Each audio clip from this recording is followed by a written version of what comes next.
The rain was steady the night she vanished. Streetlights bled into puddles.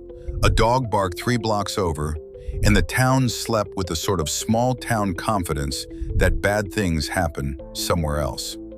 That quiet is the first thing you need to imagine, because cold cases begin in ordinary moments that later become unbearable. A cold case is not just an old file in a drawer. It is a life interrupted, a family suspended in time, and a community carrying a question mark for years. In this story, that question mark was a missing woman, a trail that went cold, and the slow erosion of hope. The stakes are not hypothetical. Closure, justice, public safety, and truth hang in the balance. Defining a cold case matters. It is a criminal investigation that has stalled for lack of usable evidence, witnesses, or leads. It is also, crucially, a living problem. Victims' relatives age, memories fade, physical evidence degrades, but the demand for answers does not. The significance of reopening such files is immediate and emotional, but also procedural. Solving one case can reveal patterns, expose systemic failures, and prevent future crimes. In this narrative, the stakes include a community's trust in law enforcement, the integrity of investigative processes, and the moral imperative to give voice to the silenced. Consider 2 concrete examples. First, the dozens of long-dormant murders solved decades later through DNA matches that were impossible to make at the time of the crime. Second, cases cracked when a single witness came forward after seeing a renewed media appeal.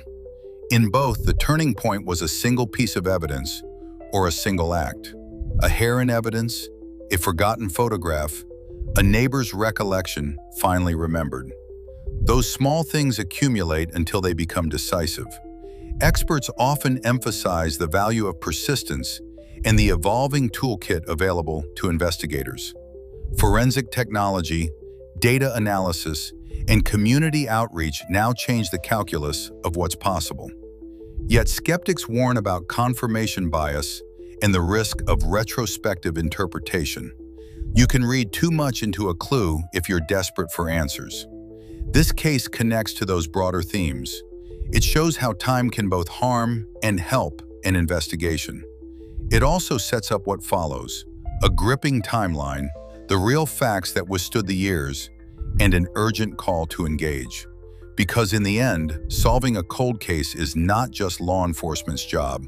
It requires witnesses, advocates, and a community willing to keep asking, why? It began as a routine midnight call, a jogger stumbling on a body in a wooded cul-de-sac, the kind of scene that turns neighborhoods into crime scenes overnight. The victim was a woman in her late 20s, found partially concealed beneath a thin blanket, signs of a struggle evident in the torn clothing and disturbed underbrush. Forensic teams recorded the scene with methodical precision. Photographs, measurements, and the careful collection of trace evidence. But some details were already ominously clear. The attack was personal, the violence close and deliberate, and the killer had left not only physical marks, but a silence that would haunt the investigation for decades. At first, detectives focused on what seemed logical. People in the victim's immediate circle, recent acquaintances, and anyone with a history of similar offenses. Witness statements were gathered, timelines reconstructed, and an early composite sketch was released after a neighbor reported seeing a suspicious vehicle the night before. Physical evidence included fibers, a set of muddy footprints, and, crucially, an unknown cigarette butt found near the scene. In the era before rapid DNA analysis, the cigarette was logged, stored, and cataloged, but it couldn't be linked to a suspect with the tools then available. Investigators also seized a broken button and a partial shoe impression that suggested a rare make of boot, leads that seemed promising but never coalesced into an arrest. Missed leads and investigative blind spots compounded over time. Officers prioritized known offenders nearby, which narrowed the field but also diverted attention from less obvious suspects. A tip about a transient camper in a nearby park was filed and dismissed after a shaky eyewitness ID. Another lead involved a small-time mechanic whose truck matched the neighbor's report. He was questioned, alibis checked, and the case moved on when nothing definitive surfaced. Procedural limitations played a role. Evidence preservation protocols were inconsistent, interagency communication was slow, and a backlog in forensic labs delayed possible breakthroughs. Real-world examples echo this pattern, from cases stalled by incomplete databases to crimes where a single, misinterpreted eyewitness account sent investigators down the wrong path. Experts later criticized the early investigation for tunnel vision and missed opportunities to preserve perishable material. Yet those initial efforts were not without merit. Chronologies were built, persons of interest documented, and the collected evidence, though underutilized, remained a dormant archive. That archive would eventually be the hinge on which the cold case swung back into motion, proving that what seems overlooked today can become the single clue that cracks a case wide open. It began as a fragment so small it might have been overlooked, a single fiber picked from dust beneath a floorboard in a house that had seen its share of grieving visitors. To the untrained eye, it was nothing more than a stray thread, faded, nondescript, folded into the dark. But in the hands of a meticulous investigator, it became the hinge on which an entire cold case swung back into motion. Defining that clue matters. It was physical evidence with provenance, collected under chain of custody, logged, photographed, and stored. That procedural integrity made it admissible and, crucially, analyzable decades later when DNA and trace forensics had advanced beyond what the original team could have imagined. Why this tiny piece changed everything starts with its significance. Forensic science treats trace evidence as a time capsule. Fibers, hairs, paint flakes, even unique soil particles can link a person to a place or an object. In this case, the fiber carried microscopic contaminants and a polyester weave pattern unique to a rare work jacket sold in a limited run. An attribute that, when combined with modern DNA extraction from the fiber's sticky surface, created a two-pronged identification: material origin and genetic profile. That combination elevated the clue from circumstantial to compelling.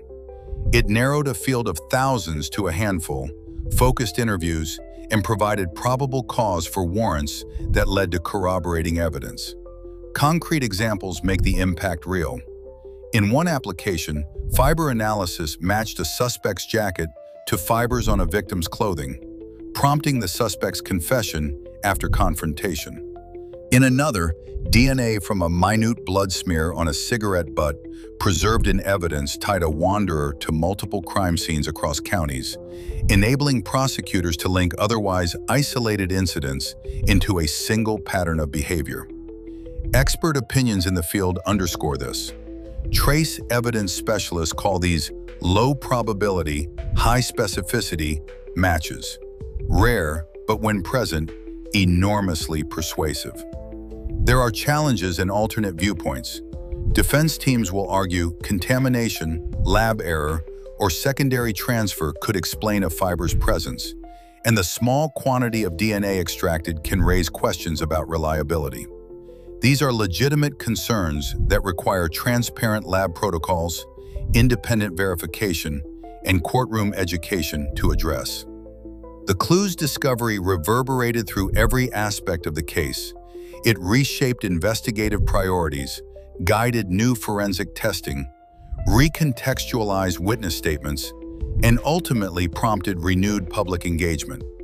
It reminds us that even the smallest piece of evidence, preserved and probed with modern science, can rewrite a story that has waited in the dark for justice. Forensic advances and techniques that reopen the case deserve a clear, measured explanation. They are the scientific tools that turned a cold file into a living investigation. Forensic advances refer to new or improved methods in collecting, analyzing, and interpreting physical evidence. DNA sequencing, genetic genealogy, touch DNA recovery, improved toxicology, digital forensics, and advanced fingerprint analysis among them. These techniques matter because they transform previously unusable clues into prosecutable leads, and because they close the gap between suspicion and proof, between decades of silence and a voice for victims. Start with the core innovation that reopened this investigation: modern DNA analysis.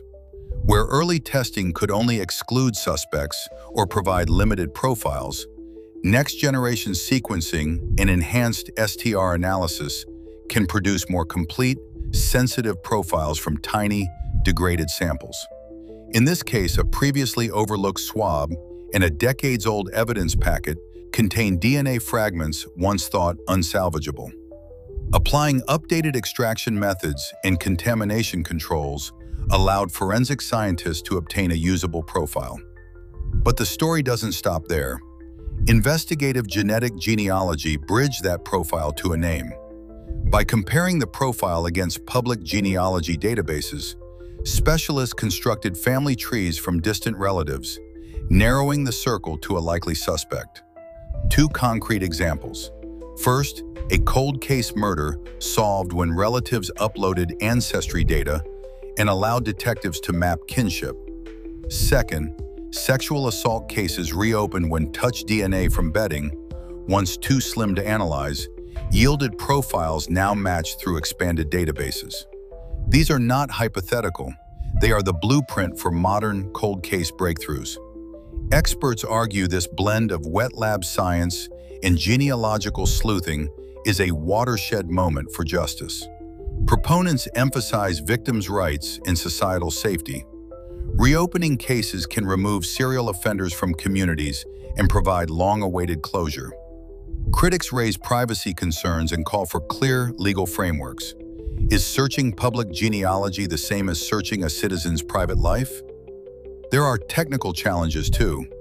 Degraded samples, potential contamination over decades, and the need for rigorous chain of custody documentation. Misinterpretation of complex genetic links can mislead if analysts aren't meticulous. These techniques also connect to broader investigative work. They rely on diligent evidence preservation, meticulous case file reviews, and collaborative exchanges between local law enforcement, federal labs, and civilian scientists. The result in this case was a single, science-backed clue that pierced decades of darkness and forced a confession. A reminder that science, paired with persistence, can rewrite the ending of even the coldest files.